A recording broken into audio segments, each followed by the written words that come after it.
에베소서 2장 8절 말씀입니다. 너희는 그 은혜에 의하여 믿음으로 말미암아 구원을 받았으니 이것은 너희에게서 난 것이 아니요 하나님의 선물이라. 오직 하나님께로부터 온 가장 완전하고 거룩한 선물입니다. 안녕하세요. 저는 중국에서 탈북민 드림 공동체에서 신앙생활을 하다가 2024년 10월에 정착 중인 탈북민 이진주입니다. 이렇게 의미 있는 감사절 날 간증을 하게 되어 하나님께 감사합니다. 저는 오늘 은혜동산에서 받은 은혜와 또 늘 함께 하신 하나님의 사랑에 감사하는 간증을 하려고 합니다. 사실 저는 은혜동산에 초대받기 불과 일주일 전 제주도 여행을 다녀왔습니다. 그것은 쉼이 아니라 세상과의 연을 끊고 다시는 돌아오고 싶지 않다는 깊은 절망과 어두운 생각으로 가득했던 도피처였습니다. 무거운 마음으로 돌아온 저는 성현 목사님으로부터 은혜동산에 초대를 받았고 참석하기에는 도저히 불가능한 상황이었습니다. 그 주는 학원의 개강일이었고 짧은 기간이라도 4일 이상 결석하면 학원비 전체를 부담해야 하는 막다른 길에 놓였습니다. 저는 이 모든 것을 포기해야 할지 아니면 믿음으로 나아가야 할지 선택의 길에 섰습니다. 하지만 이 찝찝한 상황이야말로 하나님의 직접적인 부르심이고 분명 큰 놀라운 뜻이 있을 거라는 믿음을 붙들었습니다. 저는 즉시 은혜동산에 참석 신청을 하고 출발할 준비를 했습니다. 놀라운 일은 수강생 전입이 모임에도 불구하고 한 주일 미뤄지게 되어 주님께서 친히 길을 열어주시고 모든 장애물을 틔워주셨기에 제가 이 자리에 서서 간증할 수 있게 되었습니다. 저는 중국 내 탈북민 공동체 생활을 하며 흔한 신분을 달라고 기도한 적도 없고 오직 한 가정만 지켜달라고 기도만 인원을 하였습니다. 하지만 저는 한국을 떠날 수밖에 없는 상황이 올 수밖에 없었습니다. 저는 믿음으로 10개월의 아기랑 한치 앞을 볼 수 없는 생사를 맡기고 출발하였습니다. 그 순간 할 수 있는 건 기도뿐이었습니다. 눈물로 간절히 한국으로 무사히 도착하게 해주시는 것이 저에게 주시는 선물이라면 저는 하나님의 정으로 살겠다라고 고백의 기도를 드립니다. 하지만 한국에 도착 후 저희 몸에는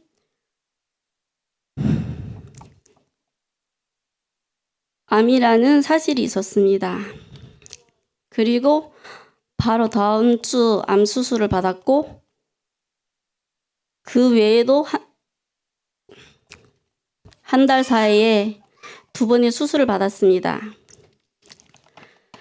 그 이후로 저희 몸에는 2가지의 바이러스로 인해서 내 몸이 더 안 좋아지면 어쩌지라는 불안함에 하나님이 저에게 얼마나 큰 것을 선물해 주셨는지도 잊고 살았습니다. 그러다가 이 낯선 땅에서 성도들이 이렇게 마음 놓고 큰 소리로 찬양하며 예배하는 이 자유와 기회를 얼마나 간절히 사모했는지 눈물로 보게 되자 깊은 잠에서 빠졌던 영이 비로소 깨어났습니다. 저는 가장 중요한 은혜의 뿌리를 잊고 살았습니다. 오직 하나님의 크신 구원 덕분에 지금 이 자리에 생명 안에 있음을 제가 얼마나 귀하고 소중한 존재인지를 비로소 깨달았습니다. 2일차의 은혜입니다. 절망 속에 죄를 회개하다. 로마서 3장 23절. 모든 사람이 죄를 범하였음에 하나님이 영광에 이르지 못하더니. 말씀을 들었을 때 예전에는 그 말씀이 제 마음에 닿지 않았습니다. 저는 누구를 해친 적도 없고 악하게 한 적도 없는데 내가 왜 죄인이지? 라는 교만한 생각을 자주 품었습니다. 그러나 은혜동산에서 구원을 받은 제가 홀로 있을 때 깊은 상처와 절망감에 갇혀 집 밖 출입을 끊고 심지어 해서는 안 될 깊은 어두운 생각까지 품었던 것이 얼마나 하나님을 아프게 한 큰 죄악이었는지 깨닫게 되었습니다. 교만한 마음을 내려놓고 그 말씀의 참된 뜻 앞에 회개하고 깊은 반성을 하게 되었습니다. 3일차입니다. 믿음, 소망, 사랑, 그리고 섬김의 고백 등 은혜동산에서 고향, 나이, 성격 다르고 모든 게 달랐지만 하나님을 향한 믿음의 고백은 하나가 되었습니다.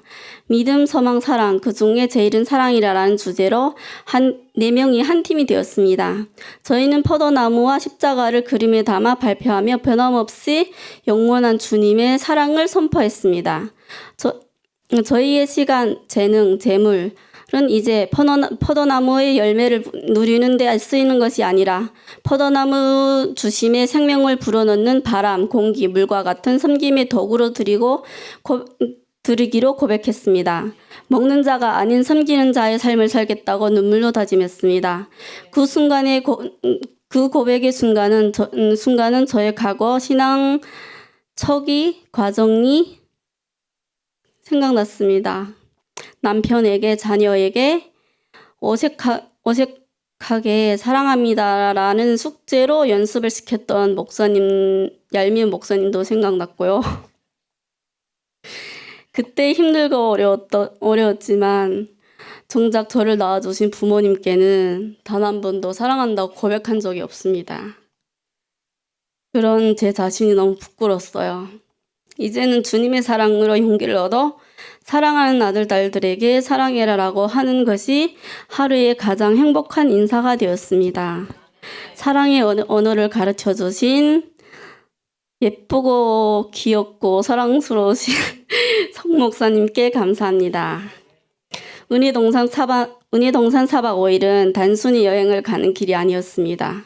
나만 힘들다고 생각하며 절망 속에 갇혀있던 저를 주님께서 이 자리에 불러주신 귀한 동역자들의 간증을 통해 능히 모든 것을 이겨낼 수 있다는 크신 용기를 부어주셨습니다. 특별히 고통받는 자매님의 괴로운 모습을 보았을 때 제 아픔보다 그 영혼이 고통이 더 크게 느껴져 가슴이 찢어졌습니다. 사람들 앞에서 기도하는 것을 부끄러워했던 저는 처음으로 제 영혼의 전부를 쏟아내며 그 자매를 위해 뜨거운 중보 기도를 했습니다.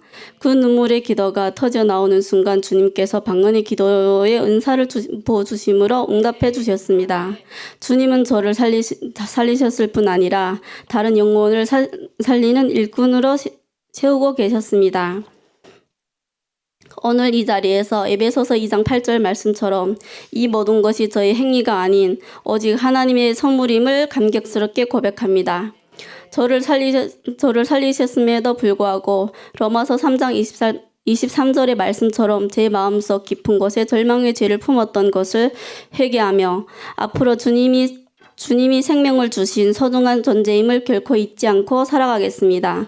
주님의 참된 정으로 섬김의 일꾼으로 세상에 나아갈 수 있도록 인도하여 주시기를 이 자리에 모인 모든 이들 앞에 고백합니다.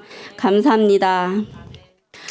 감사합니다. 그리고요, 또 하나의 이제 좋은 소식은요, 제가 올해 안에 시험장을 15번 이상을 다녀왔어요. 그리고 이제 육아로 인한 스트레스, 이제 9살에 책을 덮고 이제 그랬던 삶이 하루아침에 바뀌어져서 이제 공부를 한다는 게 너무 힘들고, 진짜 시험장 한 번씩 갔다 오면은 진짜 너무 제 철한 자신이 부끄럽고 너무 힘들었어요. 그런데 이제 은혜동산에 다녀오고 제가 정말 너무 저만 힘든 게 아니라 저보다 더 힘든 분들이 하나님의 자녀로 이제 믿음으로 나가니 그런 고통들을 이제 간증으로 들을 때 저의 어려움, 힘든 모든 것이